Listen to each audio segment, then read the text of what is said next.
কি গো কি বলছি? এখনো রান্না বাকি কিসে গো? কটা বাজে এখনো তুমি রান্না করছো? আমার তো রান্না সবই হয়ে গেছে, মোটামুটি সব রান্না হয়েছে, মাছ ফাছ সব হয়ে গেছে। হ্যাঁ, তো আবার এখন কি করাই বসেছো কেন তাহলে তুমি? কি কড়াই বসেছি কেন জানো? কি হয়েছে বলো। আরে ওখান থেকে চেল্লাচ্ছে কখন থেকে। কি বলছে? আমাকে বলছে বল মাছের গন্ধ আমার ভালো লাগছে না আমার জন্য একটু কিছু করো। আমি আবার কি করবো, যে এই জন্য একটু ডাল করবো আর একটু সবের তরকারি আর ভাত করেছি। মা আবার বলছে মাছ খাবে না, মাছের গন্ধ লাগছে। মাছের গন্ধ লাগছে, এখন আবার ডাল করছো? হ্যাঁ। এটা এত কিছু রান্না করে কি বলবো বলো তো? এই না সকালবেলা তোমার কত কিছু বললো।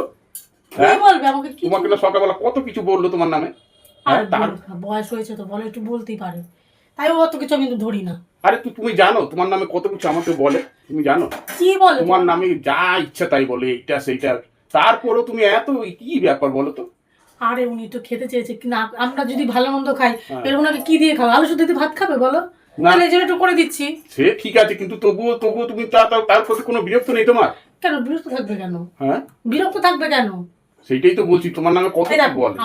আমার মা যদি আমাকে বকতো তা আমি কি মায়ের উপর রাগ করে থাকতে পারতাম? হ্যাঁ, সে তো আমার মা, সেটাও তো আমার মাই হয় বলো। হ্যাঁ, তারপরে তো তোমাকে এত কিছু বলে তুমি কোনো প্রতিবাদ করো না কেন? প্রতিবাদ না করতে করতে তো তা তো আরো বেশি বলতে শুরু করেছে এখন, আগের থেকে তো এখন আরো বেশি বলে। আমি যদি প্রতিবাদ করি তাহলে একটা ঝগড়াঝাটি অশান্তি হবে। হ্যাঁ, সে তো হবে।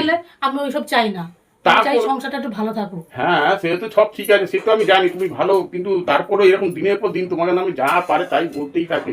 আর আমিও বা কি বলবো বলো তো? তুমি কি বলবে? তুমি জানো সকালবেলা আমাকে কত কিছু কানে দিয়েছে। কি দিয়েছে? অনেক কিছু বলেছে। কি বলেছে? আরে বাবা, তোমাকে বললে কি বলো? আচ্ছা, তোমাকে বলেছে কি হবে তাই? তুমি বকলে আমাকে বকো তাহলে। আরে কি বলবো বলো, সেটা তো আমি তো জানি তুমি ভালো, তুমি তো এইসব করো না, কিন্তু তারপরে তো আমারও তো নিজে বিরক্ত। আমি চারটে কথা বলে দিয়ে আসবো মাকে? না, একদম না। তুমি আমাকে বলতে পারো, তাকে বলতে পারো না। কেন? সে তোমার মা হয়। তো মা হলেই বা তোমাকে দিনের পর দিন এরকম উল্টো পাল্টা কথা বলো, আমার তো সহ্য হয় না। তুমি কি করে সহ্য করো বলো তো? তোমাকে সহ্য করতে হবে। হ্যাঁ, সহ্য করতে হবে না তো? সে তো তুমি দুটো কথা আমাকে বলতে পারো, তুমি তোমার মাকে গিয়ে বলতে পারবে কথাগুলো? তাহলে দিনের পর দিন এরকম ভাবে বলবে তোমার, আমার তো কিরকম খারাপ লাগে বলো।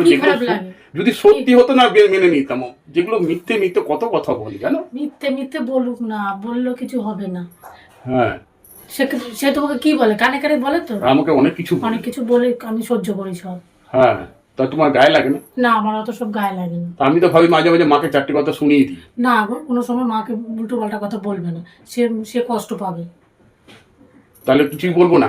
না বলছি তো, তুমি আমাকে 2-5টা কথা বলো, আমি সহ্য করে নেবো। কিন্তু আমি তোমাকে এখন কি বলবো? তোমার তো কোনো কিছু পাই না যে তোমাকে আমি চারটি কথা শোনাবো, সেটা তো কোনো কিছু সুযোগই পাই না। নিয়ে তো কিন্তু মা তোমাকে যা ইচ্ছা তাই বলতেই থাকে। আমি কি করবো বলো? আমার তো কিছু বলার নেই। বলো আমি কি করি? আমি তো সত্যি কথা বলছি তো, আমি তোমাকে কি বলবো বলো? তুমি তো বাইরে কাজ করো, ঘরে একটা দায়িত্ব আছে তোমার, সেই নিয়ে তোমাকে বললে তুমি কি, তোমারই তো মাথাটা খারাপ হয়ে যাবে। তাহলে সেসব বলে কি হবে? তাহলে আমি সব বুঝে নিলাম। সত্যি তোমার প্রতি না আমার একটা আলাদা একটা ভালোবাসা জন্মেছে এই কারণে, জানো তো?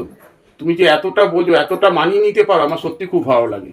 আমি সবার সামনে গর্বিত, জানো তো? তুমি যে এত সুন্দর আমার মায়ের সাথে ব্যবহার করো না, আমার খুব ভালো লাগে, বুঝলে?